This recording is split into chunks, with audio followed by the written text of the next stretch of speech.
Welcome into 11 personnel, Nick Roush and Adam Luckett, here to talk to you about Kentucky's big win over Florida and get you ready for the game this Saturday in front of a sold-out crowd against the LSU Tigers. Their first trip to Lexington since the top-ranked team in America was upset back in 2007. But first, Luckett, we got to talk about the game. And I'm not going to lie, there was a moment when we were in the car driving back home after the game where I almost just wanted to just like pop out the voice memos because I felt like we were almost doing the podcast before the podcast, you know? Yeah. It was like some classic, man, how about that play? Which like, I feel like we don't get as much now that we're in the biz, but there's nothing like, especially for all those who grew up having to travel to the games. You have those moments where you're on your way back, you listen to the post-game show, and then you turn it down, and then, you know, your dad turns around, man, can you believe he made that one play? Like, that's the best part. That's why you do it. Like, that is going to these games is a time commitment, and it's fun. It's great bonding, whether it's with your friends, your significant other, your kids, your parents. You go, you hang out outside, eat good food. And you do all that, but really like the drives, the wins, like just those memories and those experiences are why you do it. And then like the drive back, I mean, that's just I've done it before. It's a pure bliss drive back. Like you're just talking, like going through over the game in your head, talking about it, listen to the post game show. It was just a moment for a lot of people that they had waited a long time for.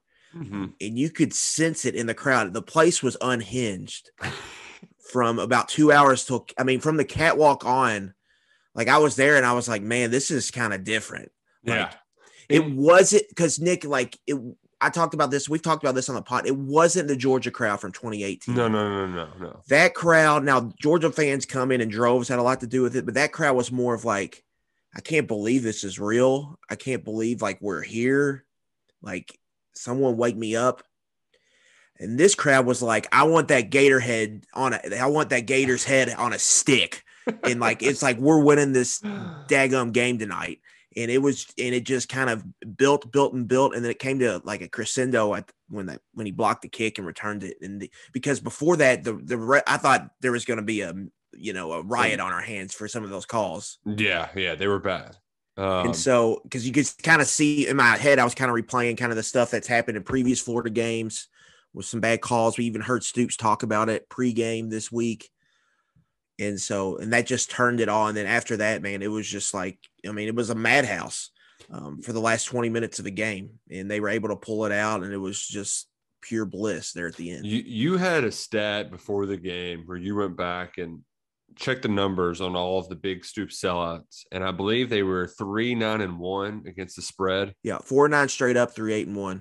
3-8-1. There you go. Which just goes to tell you that in those big games, Kentucky's rarely even kept it close, let alone just win. So right. The fact that there was a lot of buildup, but I think even more so, knowing that this one was attainable, because you're right, that Georgia game, people knew that we're just kind of happy to be there.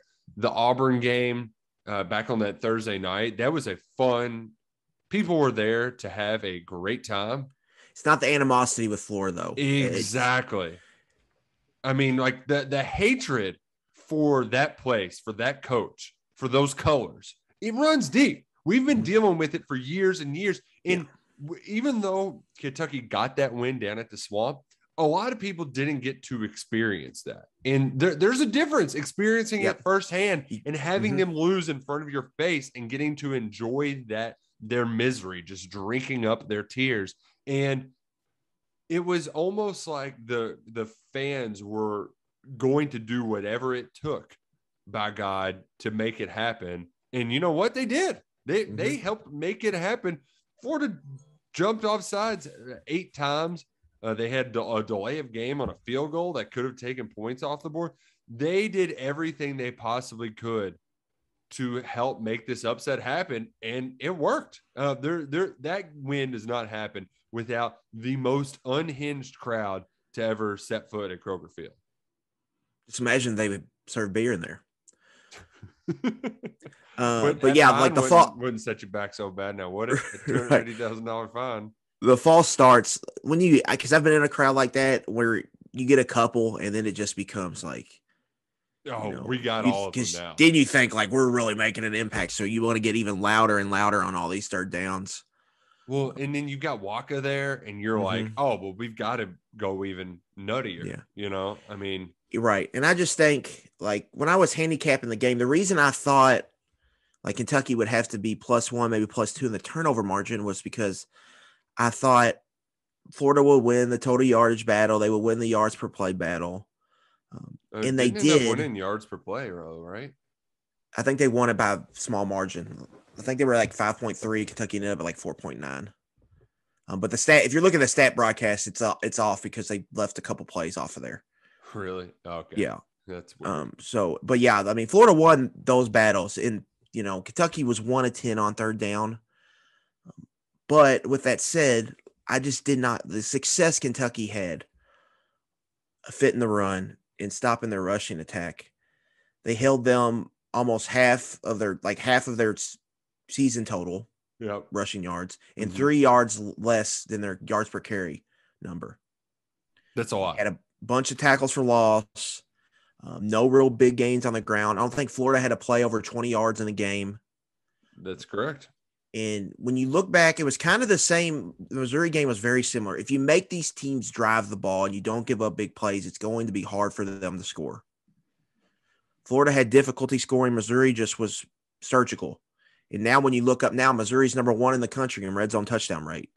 So there was maybe a reason for that they were able to score all those drives. But against most teams, this strategy is going to work. And I think you kind of saw that play out. You got some great individual efforts from people. Offensively, Kentucky did some good things, Nick. Their rushing success rate numbers were the highest Florida's given up this season by a wide amount. They just didn't get the reps because you got to move the chains on third down. But I think that can be a little fluky, though, sometimes. Kentucky on the season is a top 25 offense in third down conversion rate. They've been over 50% in every game this season. They were top 10 going into the game. Right.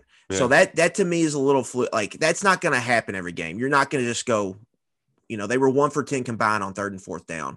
That's just not going to happen. So I'm not worried about that long term, but in a vacuum, that really hurt them in this game.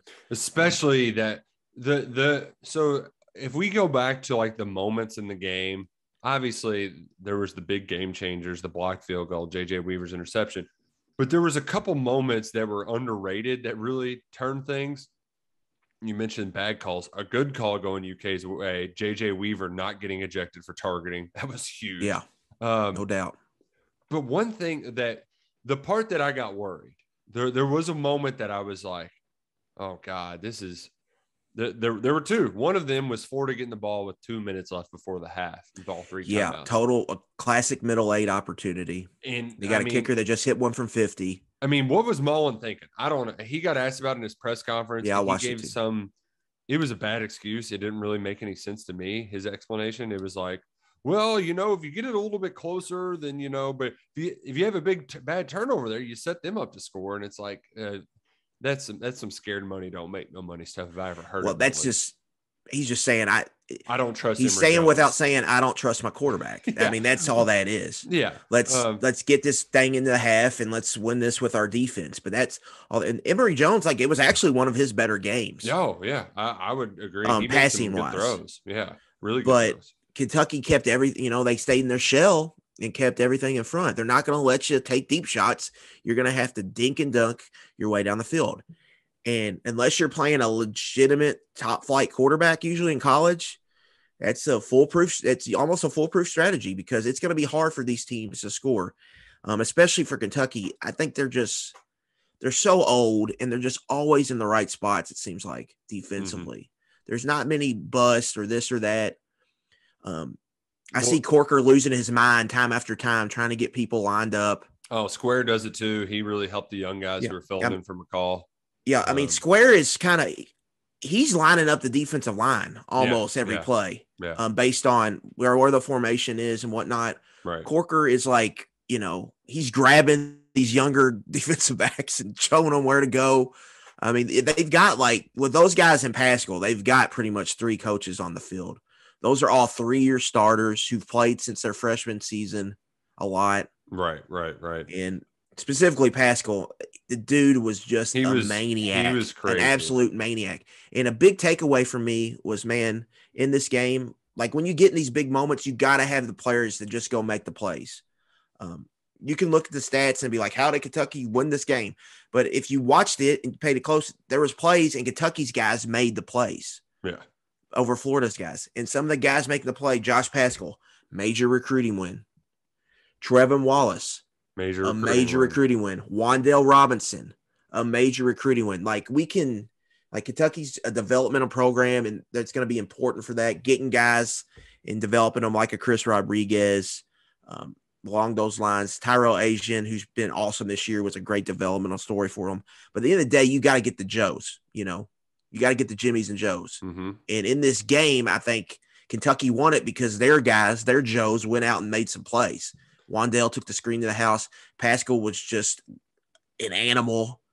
And then Trevin Wallace gets the ball and he makes if that ball goes to anyone else, I'm not sure if Kentucky scores there. Yeah, no. But he gets it and he rumbles like he's God bless Bo Jackson just down the sideline. And it was just, I mean, it was wild. I mean, then that roar when that happened was, I don't know if I've ever heard that before. That was an all-time roar. That place was shaking. Man, and you mentioned recruiting wins. I know he wasn't a big prospect, but if you were re-ranking guys in the transfer portal, Jacquez Jones would have been one of those guys right up there. He's been more than I think any of us could have expected. We're kind of forgetting. I mean, Jamin was great, but you're kind of forgetting about him. Yeah, I mean, because he's which still is saying a lot, particularly in the passing game. And he did have one play.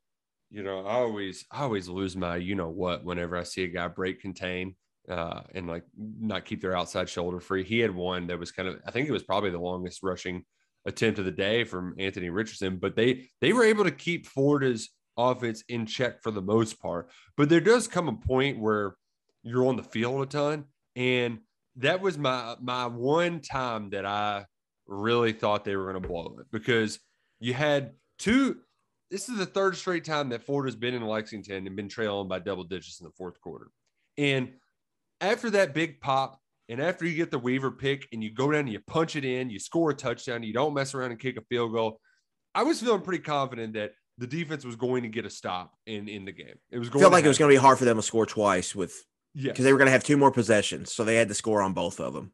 But when Kentucky didn't get a first down, when their offense comes out there and goes 3 and out, that was the one that goes back to the third down conversions earlier.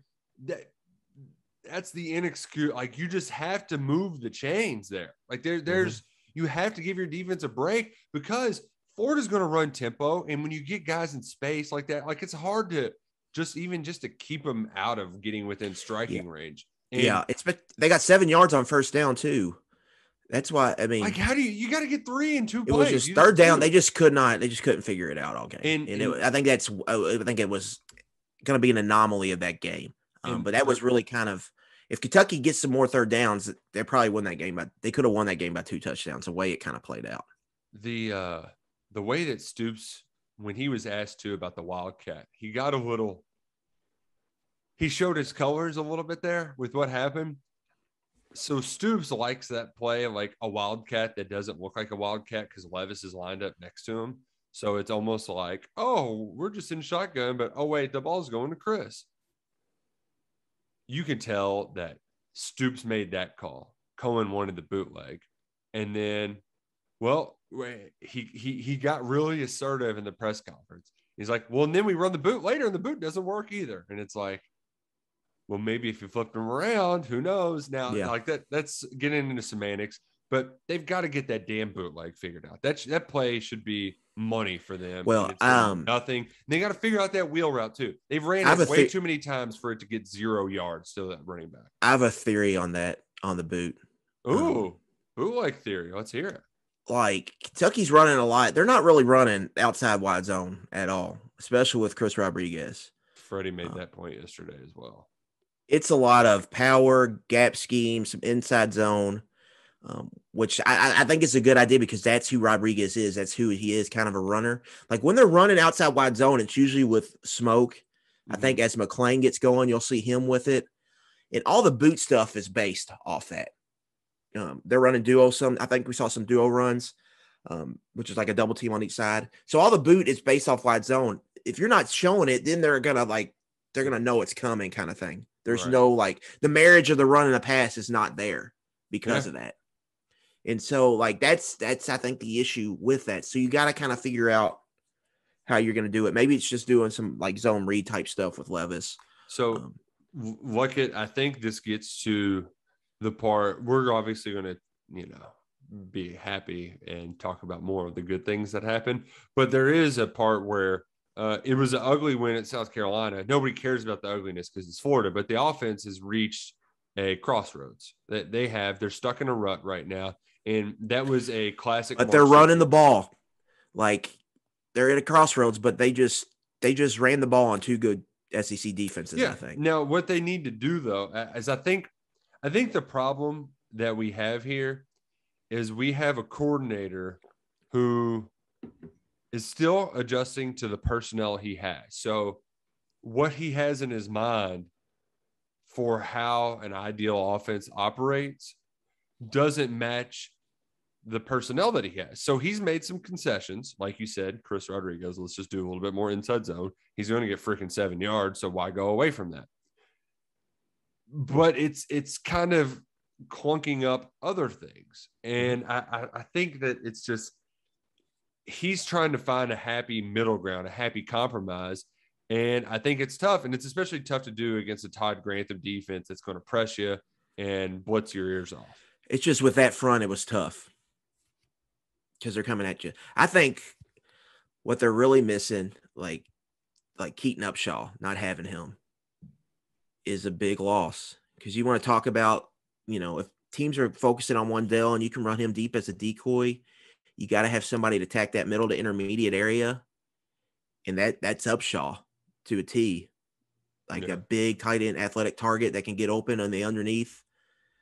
They just don't have that right now. I mean, it's Wandale and it's Ali and those other receivers. I mean, it's just like, hopefully we get some, it feels like hopefully we can just get something out of them. Yeah. Each week. So I that's why a few weeks ago we talked about Wandale getting too many targets. I kind of bucked at that just because, we saw what happened last year. Yeah. It is what it is. I know Wandale's good, so you got to get him the ball as much as you can. 5 targets, 3 receptions on Saturday. Well, that was he had 6 and 4. They had a 13-yard reception for Wandale. They took off there. Add to the stat broadcast.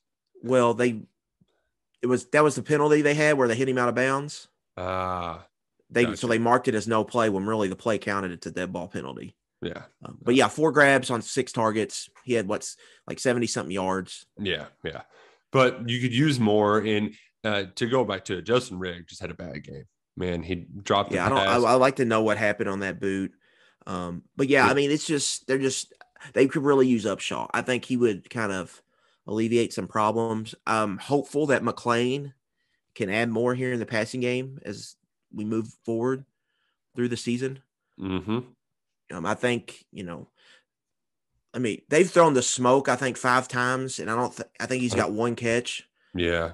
It's just that's not working. Right. So those are snaps I think that are going to go to McClain here moving forward. So, I mean, they're just struggling to find guys. Like Isaiah Epps had some moments against Chattanooga and Monroe, but he hasn't done anything against the Power 5 teams they played. Chattanooga and Monroe. Yeah. Right. Exactly. So, Cummings is coming along, but he is what we thought. He's just a project there. He's got a bright future, but it's just going to take him some time. And so when you're really looking at it, it's Ali and Wandale, and then that makes it hard on your quarterback, I think. But Will Levis had a rough day, but I walked away feeling good about him because he did make some plays.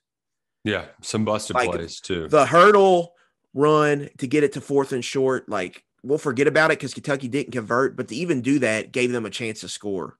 Gave him a little bit of a boost going in the fourth Right. quarter. Gets the crowd back into it. And then the fumble, like a bad snap or whatever it was, and he just lowers his head. He gets 6-7 yards. The place goes nuts. Yep.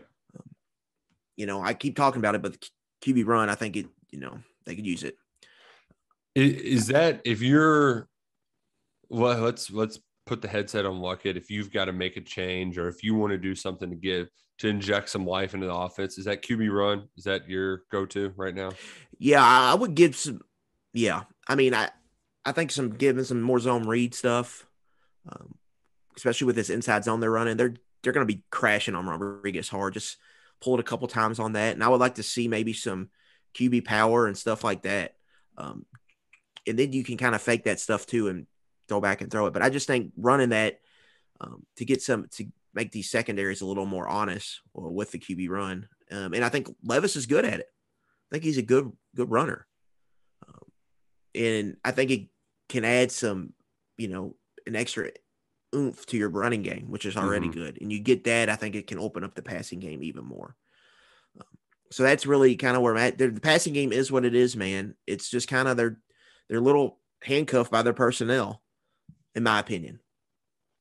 Just because their depth just is not there at receiver. Right. And these freshmen they have, I think they're going to be good, but you can tell they're just not. Those guys aren't ready yet. Mm-hmm. And so they're just kind of stuck. That's why I think McLean's big, because I think they were planning to have him heavily involved. Pass catching, yeah. Get him back there, I think is going to help eventually. I just don't know when it's going to be because it's going to take some time. Right. Which, speaking of McLean, he, when he came in, I think everybody in the stadium knew it was going to be a screen pass there. Wasn't the one greatest rep, but I was surprised at how well Joe Williams looked out there. He was a guy even in that was my biggest surprise of the game was that, and that Justin Rogers. Yeah. He looked like a top 50 recruit. And where we've seen him before in games and practice, I hadn't seen that yet. Not even really even close. But it was almost like he got a switch flip. He's a gamer, man. He's a gamer. Yeah. And they need that switch flip because McCall, he's going to be out. I heard 4 to 6 weeks, which, that's. You look at Halloween. Yeah. Hopefully having back from Mississippi State, if not Tennessee. Probably Tennessee is what you're looking at, especially with a bigger guy. I think it's an ankle. Right. So, but you got to roll high on those guys in the middle to make like that. That's that. Even though they aren't going to get a ton of the tackles, they did their part in let the other guys make plays. There was a lot of good push in the line of scrimmage. Like Kentucky, for playing 2 redshirt freshmen for the majority of the game, it knows they did not get pushed around whatsoever by that Florida front whatsoever at all. That Florida center had a rough day. Yeah, they had. It was a long night for him, and to go back to Williams quickly too, like that's an important spot. And Devontae Robinson, he made a nice little tackle for a loss, and to be able to spell him, I noticed that they matched up a lot with him. Just to have some guy that you're confident in. I mean, that tells me a lot that they're more confident in Williams' athletic ability if he's out there matching up one-on-one on third down versus Robinson. So that tells me a lot about what they think about him as a player. And I had not even factored him into this equation at all. Yeah, I hadn't either. But to me, I saw it and then I just kind of went back. Like if you go back and watch Joe Williams' high school tape, it's one of the best I've seen. Now I've been doing this job a long time, but he looked like I said it when he looks like his tape looks like a legitimate top 50 to 100 prospect. Like that guy was a dude in high school. He's playing in good, it's a good league. And he ain't, he's not playing bums. Right. So he's got it all. I think it was all with him. It was, upstairs and just, getting your stuff together, becoming more of a student of the game type thing. But yeah, I think he could be long-term. He could be a big time difference maker, I think, on defense. And so seeing him out there and he held up. And they isolated him one time. They made a catch, but it was just a great throw and catch. It was good coverage. So I think that was good to see. So, I mean, there's reasons to get excited about the defense in the future. Khalil Saunders looks like Ox's backup now. Yeah. Which hilarious quote from Stoops too. It's like, yeah, well, he looked like he was going up against some quality competition. But I think for Saunders too, I think he's just got some nastiness that Abule, just not there. He's got the physicality, but just Abule, I mean, it is what it is. If at some point the switch ain't flipped by now. You got some younger guys there with some promise at the position. Yeah. Roll them out there. I mean, I think Ox had been better than him in games this year, so he and I think Ox has played well in his 2 starts. So yeah, I mean, defensive though, like a couple weeks ago, we were just like, I don't know about this defense. And then Florida's got the ball in the 9-yard line for 7 plays and can't score. Florida ran for daggum almost 300 yards against Alabama, and Kentucky was just all on them. And so crazy. And now getting into next week, this week, I'm excited to see them because LSU cannot run the football. Now, Ed Orgeron came out in his press conference. We're going to commit to run the ball this week. Reestablish last scrimmage. But that was my horrible. That is the worst Coach O impression I've ever heard. I thought I could do better than that. Everybody can do a Coach O, but except for Adam Luckett, he's the only one that can do a Coach O. There, you got it better. Than come on, dude, that's easy. Gosh. So they're going to try to do that, but I don't see that happening. But LSU can pass the ball, specifically deep. Max Johnson leads the SEC in 20, 30, and 40-yard completions. I mean, the lefty too. It just looks good. It looks weird coming out. No doubt. Let's just do a dumb mental exercise of good left-handed SEC quarterbacks. Of course, Jared Lorenzen, but can we? David Green, Georgia. I was gonna say I remember Green from Georgia. Did Ole Miss have one? I don't remember them having one.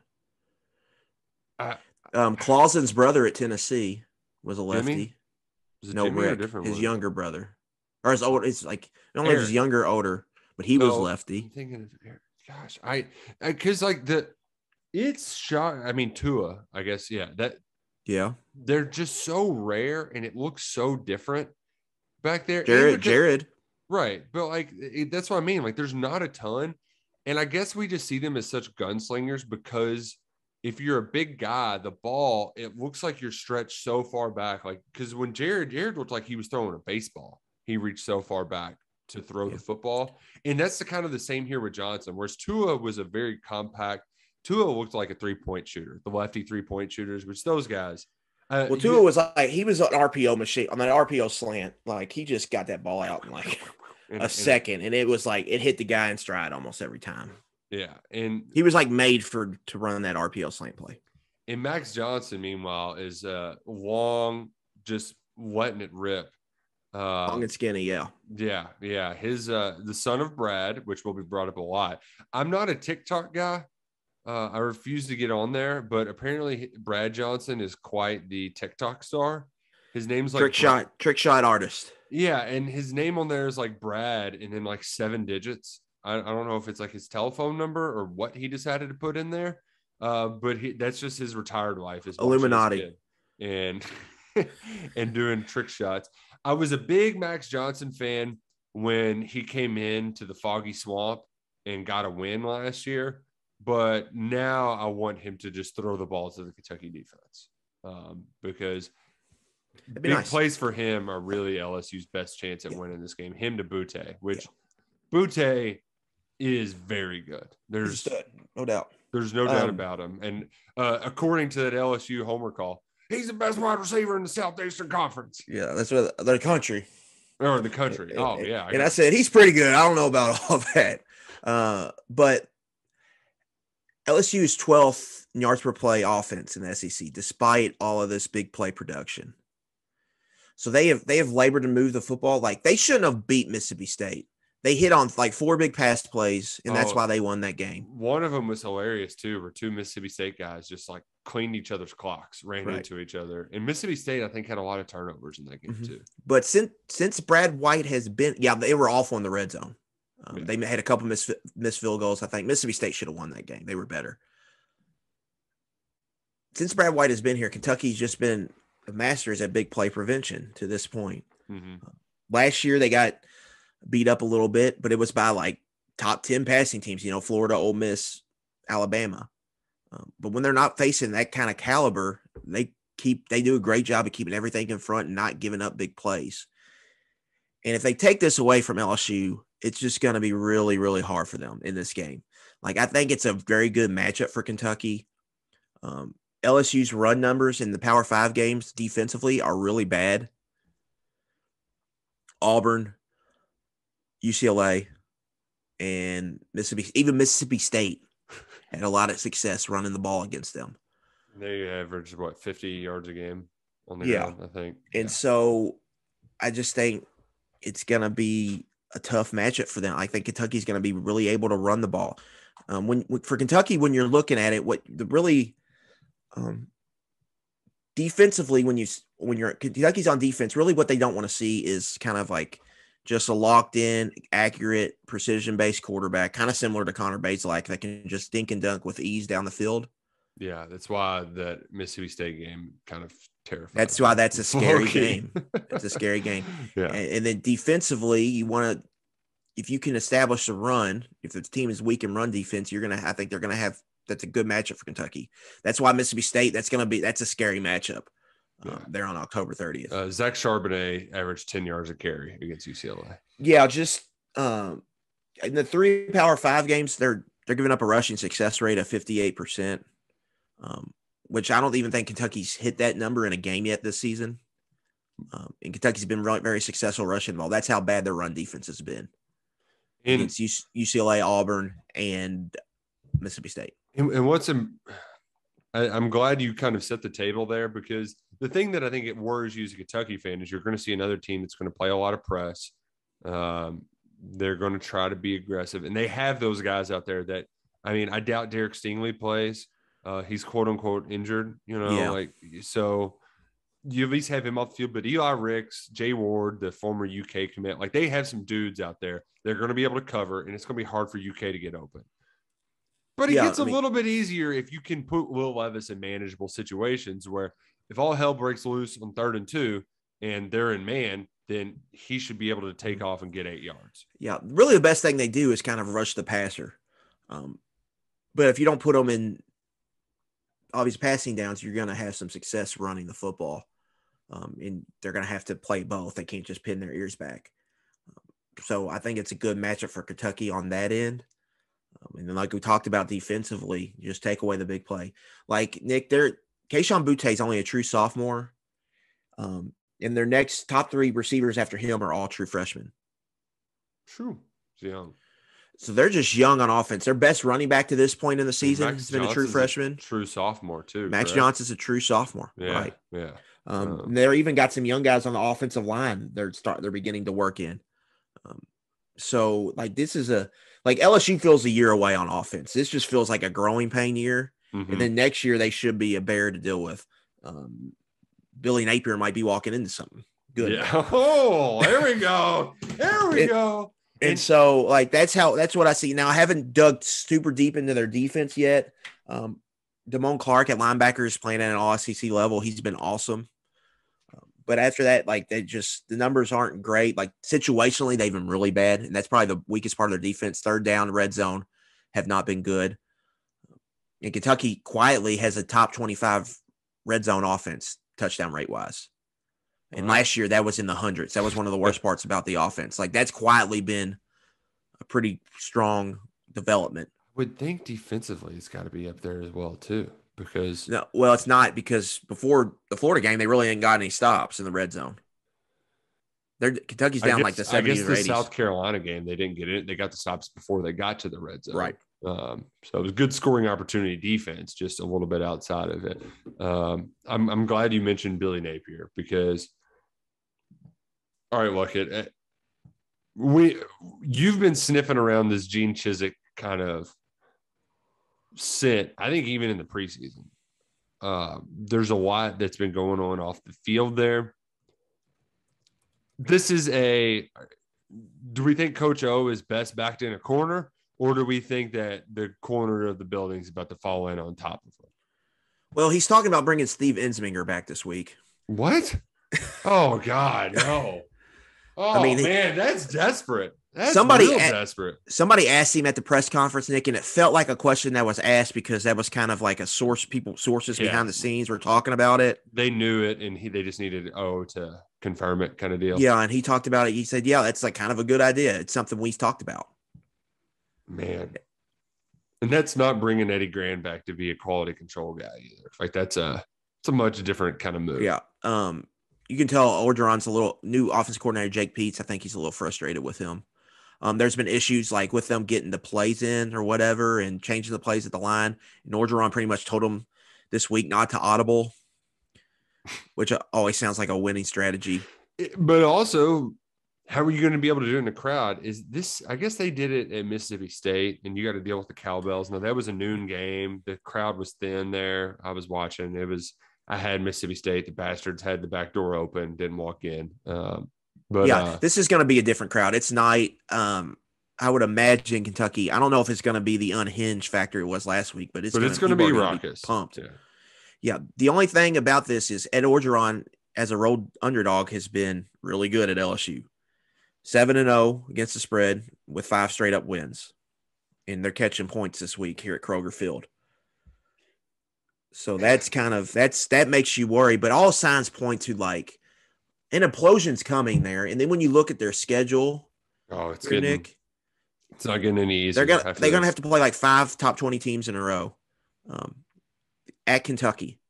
Then they're home at Florida for a 11 a.m. local kickoff. At Ole Miss, bye. At Alabama, Arkansas at home. Yeah. So like, I mean, they're in a hinged. This. If they lose to Ole Miss, like the perfect spot to fire him if they wanted to would be they got by Halloween weekend before they play Bama. Or maybe let him just get slaughtered by Bama and then hire somebody else for the last 3 games. But I mean, like with that loss to Auburn, they're potentially looking at 5 or 6 losses in a row down the barrel. And they're going to be dogs in all these games right now. Maybe Arkansas at home, they would be favored. But all these other games are going to be dogs in. Man, has a chance to become unraveled. Kentucky, they could do to Coach O what they did to Steve Spurrier a few weeks ago, and you can make some money on it by playing some of our picks. We got some money line winners. I don't think we had any winners last week like it, but you can get all of the winners each week by playing with our friends at Prize Picks. There's not a better way to enjoy watching your favorite team than by playing a little daily fantasy with Prize Picks. You can also bet the player props over under yard totals. This goes for college and pro. So whether you're a fantasy sports nut or a casual fan, just want to get a little excitement in, Prize Pick is the perfect game for you. Just select 2 to 5 players and pick over unders. Pretty simple. So go ahead, download the Prize Picks app today at prizepicks.com or go to the App Store. Use the promo code PERSONNEL to get an instant 100% bonus on up to $100 on your first deposit. So use that promo code PERSONNEL and win big with our friends at Prize Picks. And man, I should have gone in on the money line with our good friends from the Nevada Wolfpack because they took care of business against Boise. Really, it was. I will say though, it was a split year for our Mountain West teams because I felt like I kind of co-opted Fresno when you mentioned them. They've been really good against the spread, but they went and turned it over 17 times against Hawaii. Back to your point, Orgeron's 23-13 without Joe Burrow. Oh, 25-3 with him. Is Joe Burrow walking through that door? I don't think so. You know who is walking through that door? You want to talk about the crowd coming unhinged? Stevie Johnson's coming back, and I think Dickie Lyons Jr. is too. He kind of made a reference about Dickie Lyons calling him to get him back there. You get both of those guys back. You show Craig Stelzer getting his face knocked off. You show Stevie Johnson putting up the birds. Like that's better than Waka Flocka. You play that going into the fourth quarter, that is going to be nutty. Absolutely nutty. So yeah. For this game, I think before we get to our picks here or talk about the card this week, Kentucky, I think it's really important. Just don't fall behind early. Yeah. Because if you fall behind early, LSU gets some big plays, then that can force you to get pass heavy. And that's not where Kentucky wants to be, especially in this matchup. And especially to the unhinged, unraveling factor. You punch them in the mouth early. Like, how many counter punches does LSU have left in its tank? That one against Florida last year, that was a big one. And a guy who played a big part in it, it's Dare Rosenthal. And they're really missing him, right? He's on the other sideline now. They could use him. I'm sure he's going to take it personally. I'm sure we're going to be getting some boss man fat tweets during the game. Man, you land a quick ball early. You get back to that offense that's fast starting. If you notice, Stoops deferred Florida game after receiving the first few, and they scored on 3 of their first 4 possessions. I'm wondering if they would take the ball. If he would go back to it and take the ball in this game, if they feel a little bit better in that matchup. Yeah, and also feels because of their pass game, there's going to be some sack opportunities. I thought Jordan Wright won on a few pass rush reps.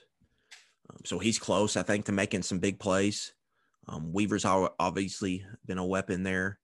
And then we saw some stuff I even think from Justin Rogers. And like in this matchup, Nick, like not having Marquand is going to really, really hurt against Georgia when they're coming straight down the chimney at you and you need to hold up against a big physical offensive line. But in this matchup, it's going to be more about getting a pass rush.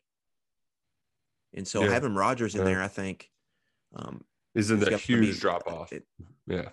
And he's got, I think it might be, if we get in the game where LSU passes 46 times and they only run it 18 or whatever, like having Rodgers in there is kind of a little bit, it's a pass rush upgrade. And if 70% of the snaps are passing, I think he can have an impact this game. Yeah. And I think there was a little worry, like, all right, Rodgers, where you at? And when his number got called, he showed up. He certainly did. And the thing too, that we don't, it goes back to perception on how the game's played. I mean, Kentucky had 0 sacks. The second game they've had 0 sacks on the year, but they at least affected the quarterback. That's the word that Stoops likes to use. It's much more open-ended and not like specific because, they had that. Emory Jones made a couple great plays just getting rid of the football. But you count those as a win for the D-line and the pass rush. Well, they were going to have a sack there at the end. That face mask was unfortunate. Yeah. If Ox just grabs him about 5 inches shorter, he's sacked right there. No. And, it wasn't egregious. He wasn't – goal from the 15. It wasn't a malicious – it was an effort. It just he just caught the bottom of the bottom row of the face mask. Yeah. So it's it is funny though how a few weeks can change things though. Like this defense now. That's the season. I mean, that's kind of how football is. Oh man, I love it. It's so stupid. I love it. Because one game a week and the overreactions are crazy. You really don't you got to get to 5-6 games before you really know about a team, and even then, the stuff can change. But like Kentucky, like you're just seeing, they got a bunch of seniors and they've recruited that defensive line position well. So you're starting to see all that come together. And now offensively, after the hot start, they're sputtering a little bit. So they got to figure stuff out there. And I hated that they missed that they had the extra point block, because I really wanted to get on here and say, where are y'all at on the special teams coordinator now? Where are y'all at? But then I couldn't do it because he missed extra point. That was another one too, that like in the back of your mind, you're always thinking, oh, please don't hunt us extra point. Please don't hunt us extra point. I mean, I guess in reality, it didn't hurt, but when they had that 4th and 1 or 2, and they were going to go for it, and then they get the false start, if it's an 11-point game, Mullen probably still goes for it, right?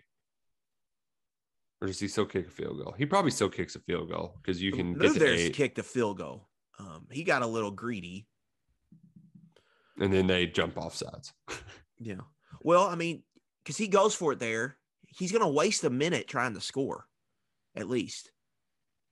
And you're getting to a point where you need 2 scores, so you're better off getting the score as fast as possible as you can there. Right. They're going to waste 2 minutes, there. And Kentucky's going to get, you might not get the ball back with a minute left. You still only need a field goal, I guess, so it's not that big a deal. But the move there is to take the point. So it ended up working out that way, but it was an interesting ride getting there. All right, Luckett, I want to ask you. So I think we're all feeling pretty good about this game on Saturday. Ultimately, the intangibles probably matter more than the physical ones in this game, whereas Kentucky really should win this game. But is there a hangover factor from the Florida win, and where's LSU at? Like that mentally, the intangibles probably matter more than anything. To me, the physical, like what kind of shape are they in? They were banged up a lot in that Florida game. McCall's out. Fortner looks like he just took a punch from Lennox Lewis. I met Lennox Lewis at the Derby. He was 1 year I was doing security detail. I got grounded for the Derby, so I worked it, which, that's a story to tell another story. Man, that's a yeah, you ain't kidding. That's also like the most South End cruel and unusual punishment, grounded for Derby, Yeah. But yeah, Lennox Lewis, enormous human. I mean, I'm a big guy. I was 16, but I was still like 6'5".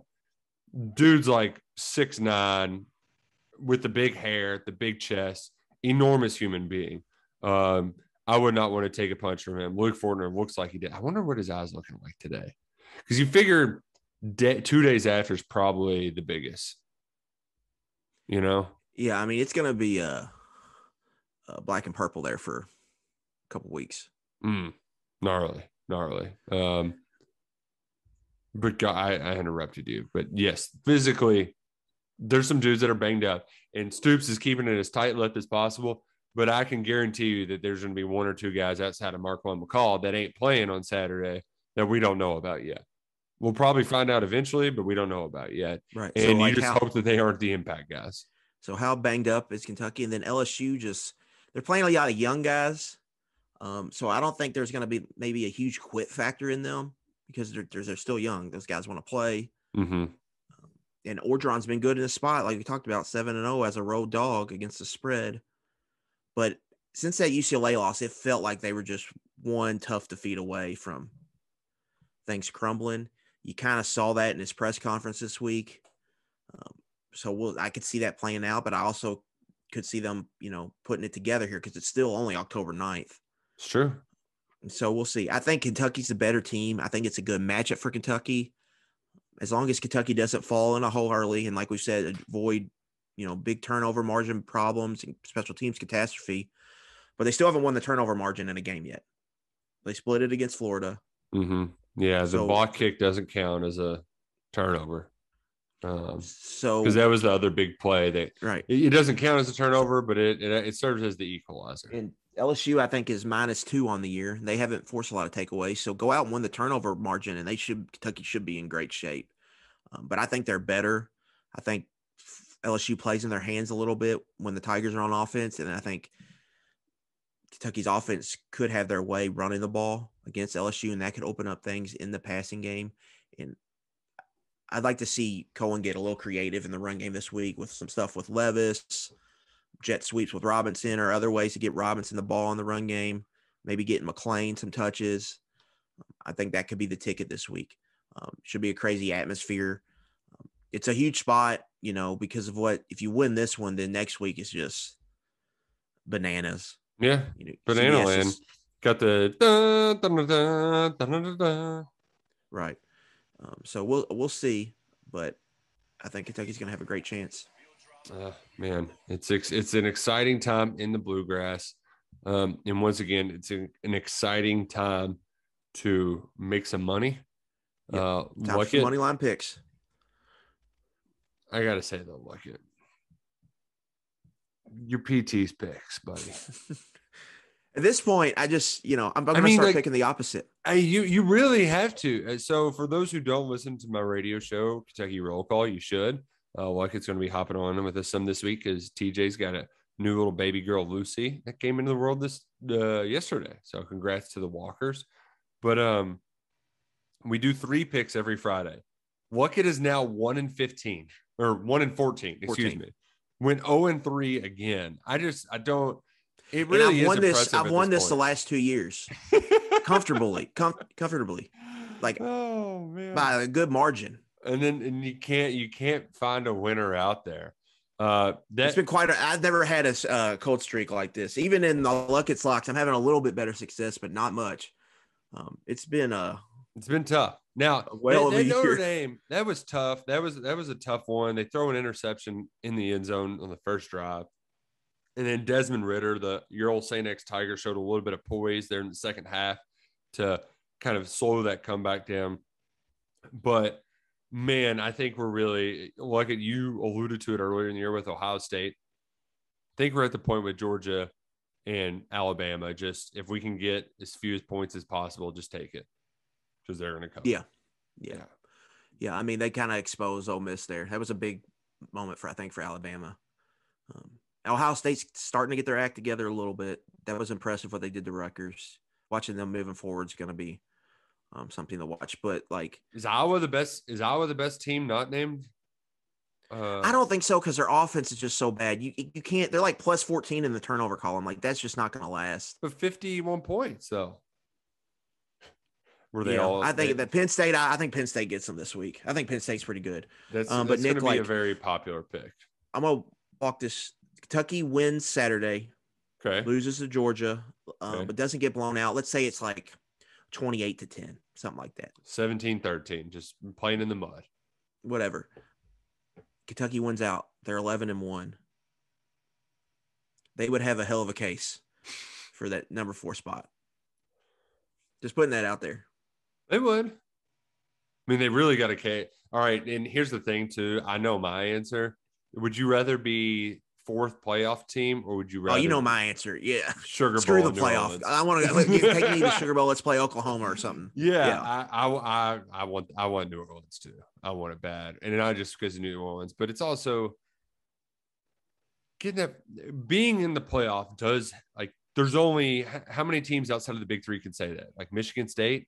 I mean, not many can say that. So Oregon, that would become an exclusive club, especially if expansion is on the horizon. You could really that does a lot for your program. A recruiting tool for sure, no doubt. But from a fun, we're gonna go play in this big bowl game. Let's get like I would have much more fun playing a winnable game. I mean, like, come on, you're the 4th seed against Alabama or Georgia, whoever that is. Like, it's a tall task. Especially if you have to replay Georgia again, because I could see that scenario happening. Like that would suck. Yeah, that would suck really bad. I mean, I would rather go, but I don't think that's going to happen. But that scenario is on the tape. Like it's possible. Yeah, it's possible. It's all I'm putting out there. Also, Georgia went down to 14.5 against Auburn. So we're Eagle at home. Yeah. So Nick, this week I have to fade Tennessee. Oh, after that, love it. So skip South Carolina. That line's moved a lot. It's down to 10.5 plus 320. Give me the Gamecocks. Shane Beamer, figure out a way to get it done, bro. I think I'm going to play the under in this game. Under 55 will be one of my plays. But give me like that Tennessee game. That was kind of a fraud. South Carolina, they're going to play them a lot smarter than Missouri did. And I think they can keep it close. So give me the Gamecocks plus 320 money line. But that's going to be an under I'm probably going to play this week.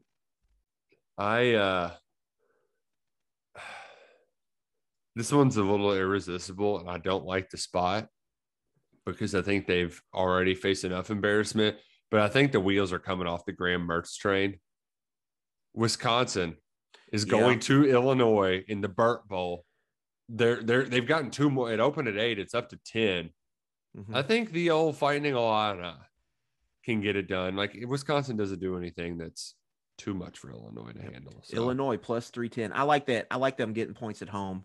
Yeah. Too. They've already covered twice as a home dog this year with Nebraska and Maryland. And like their offense, they're all like that game. It feels like 13-10. I hope the wind is like 30 miles an hour. No, yeah. The 42.5 is 20 points too many. Like this is going to be an ugly ass game. Like, this is one of those that they should play it at Northwestern's field with a real tall grass, just because that's what it's going to look like. That's what it's going to feel like. Yeah. Between Northwestern, there's never been. You made this point when we were keeping up with Purdue and they blew it with Minnesota. Never been a sunny day for a game in West Lafayette or Evanston. It's always gloomy, cloudy skies. For some reason, it does get a little sun in Champaign, but it's really going to be shining Saturday night when they take down Bert's old Badgers. Yeah. And I don't love the card this week. Bye weeks are starting to pop up, so it's a little thin. A lot of these matchups are just I don't know about this. Man, you know what game's going to be crazy? It's Virginia-Louisville. That game's going to be who shoot knows out. what the hell is going to happen. Yeah, that'll be a fun big game for Satterfield. Yeah. Because all of a sudden they could be 3-3, 1-2 in the ACC. But they're going to be fine because the ACC is so bad. There's going to be every game you can win. Arkansas, Ole Miss. Both teams just coming off of beatdowns. Yeah. Who knows? That'll be a fun nooner there to start the day. South Carolina, Tennessee. You got the I'm a huge fan of Red River, so Oklahoma, Texas is always fun. Yeah, and so there's some moments, but it's just not a great. It's not a great card. UConn, UMass. I really just following UConn around. I kind of just want to. Would you rather lay the points with UConn because that's the only time you're going to be able to lay the points with them, or get UMass as a small home dog? Oh man, I think you have to with UConn because they were sniffing that. I might do over 55 in that game. Oh god, you're going to score some points. I don't think it's going to be a shootout. Man, yeah, and the thing is too is as much I liked the card last week, it was one of my worst weeks in a while because it's usually how it works out. Favorites, and that's what I'm banking on this week. Hate the card, so I'll do well. Pick some right games. Hey, you're due, right? Yeah. Man, and I keep saying I can't get any lower, but it keeps getting lower. This is so now let's see if I can lose out. This is semi-related to college football, but Urban Meyer's done, right? Yeah, there's some scuttlebutt going on this Tuesday morning. Man, not flying back with the team. A lot of weird vibes there. That thing. I don't really like not flying back with the team. I don't think it's a huge deal because it's almost like a bye week, so everybody's kind of doing their own way. Yeah. So I don't think that's a huge deal. Yeah, but I just like that they were we've tried to figure out other times that coaches didn't fly back with the team, and it was Bill Parcells losing the Super Bowl and never coaching the Patriots again. There's not exactly a large sample size. It is extenuating circumstances, but I want Josh Allen to be in a good spot, and Urban Meyer just what a fool. Yeah, I'll be interested to see what they do. Oh, promote Charlie Strong. Make Charlie Strong the interim. There we go. That'll be fun. Make football Charlie again. The Notre Dame Virginia Tech game should be a good one Saturday night. Home dog, Virginia Tech, Lane Stadium. Two offenses that are kind of struggling. Yeah, could be a slugfest. Yeah, that could defenses have kind of had a resurgence this year. I think a lot of it's due to kind of as a sport, the quarterback position is kind of taking a step back. Yeah, and also last year you were going to expect some COVID setbacks because teams weren't tackling in the preseason. The way that you prepared for the season was just off. So I think that played a part in it as well. And when we come into the season, you got Spencer Rattler as the preseason Heisman favorite. That's not going to happen. Okay, Spencer Rattler will end up being a fine quarterback, but this is his first year starting in his second season of football in college. That sounds right. That dude. Second season. Yeah. Man. Game could get a little weird. Unfortunately, A&M's off the handle. That game, Alabama's already up to 17.5-point favorites. Yeah, A&M, they just don't have a quarterback. I mean, don't have, the quarterback kind of big. They got everything else. This year for A&M, I wouldn't put too much stock into it. If they're going to get a quarterback next year, they're going to be fine because their roster is loaded. And the thing for LSU, they could be back next year, ready to roll because they do have talent on the roster. They just might need a change there. But Dan Mullen's starting to feel some heat now. Florida fans are very mad. They were so mad. The most fun thing for me the first 5 weeks is just these three SEC fan bases have just lost their mind after losing to Kentucky. Each one, and it's each gotten progressively worse. Missouri was this. I can't believe we lost. How can we not beat Kentucky? South Carolina's they had it teed up. It was a big game. How can we not beat Kentucky? And now, now you do it to Mullen. And now Oh. they're throwing out the records. Well, Mullen's only 2-2 against Kentucky after they won 30 in a row. Woo! I love that. Even Will Muschamp and Jim McElwain. And those takes are so bad because they're such in like it's not the same. Like Jim McElwain wasn't facing this Kentucky. Will Muschamp wasn't facing this Kentucky. That was my favorite message board post of them all. Like that one was incredible. He's no Spurrier Urban. He's McElwain. Kentucky's the same. Like Kentucky's the same team every year. Yeah, they're the same team. Beat them. But a talk before the game was like they wanted this game. Florida fans were upset that these games have been so close. Yeah, too close for their liking. Yeah, I think Kentucky goes Florida for you. Man, those arrogant SOBs. You'll love to beat them down. That field goal block, that's going to be one we're not going to forget anytime soon. The big JJ Weaver pick, just what an unforgettable game. That it was. Fans they deserve that one. They really. It was a scene, and I'm happy for everybody. People have been going to these games a long time. Fans. That's why you go. That's why you buy season tickets every year for moments like that. And when you talked about when the schedule came out like 2 years ago, like this is a season ticket holder's dream. Oh now, man! You have a good Kentucky team, and you're getting all these big name teams at home, and the schedule should have Louisville on it. Yeah. If it wasn't for COVID, right? And so like it's already playing out as as good as you can get it to this point. They're still winning 4-0 in one possession games. You would like to win a game, but they by more than that. It feels like they still haven't put it all together either. And maybe that game comes today where offense, defense, they both put it together and maybe issue a statement to LSU. I think it's a matchup that leans Kentucky's way, and I think that could happen if the bounces come. Man, let's get the ball to keep bouncing Kentucky's way. Let's run the damn ball and take care of business. Man, 6-0 would just be magnifico. You really tee up that Georgia game to be another enormous game against the Dogs where, hey, anything can happen. Anything can happen. Coach O, it was fun watching you win a national title. It's going to be even more fun to watch you lose at the Krog. Let's get a 2-game win streak against the Tigers going, Luckett, at the Kroger Field. I think it could happen. Let's make it happen. Thank you all so much for listening to this week's 11 Personnel. Enjoy Saturday night at the Krog. We'll be back here next week with more 11 Personnel.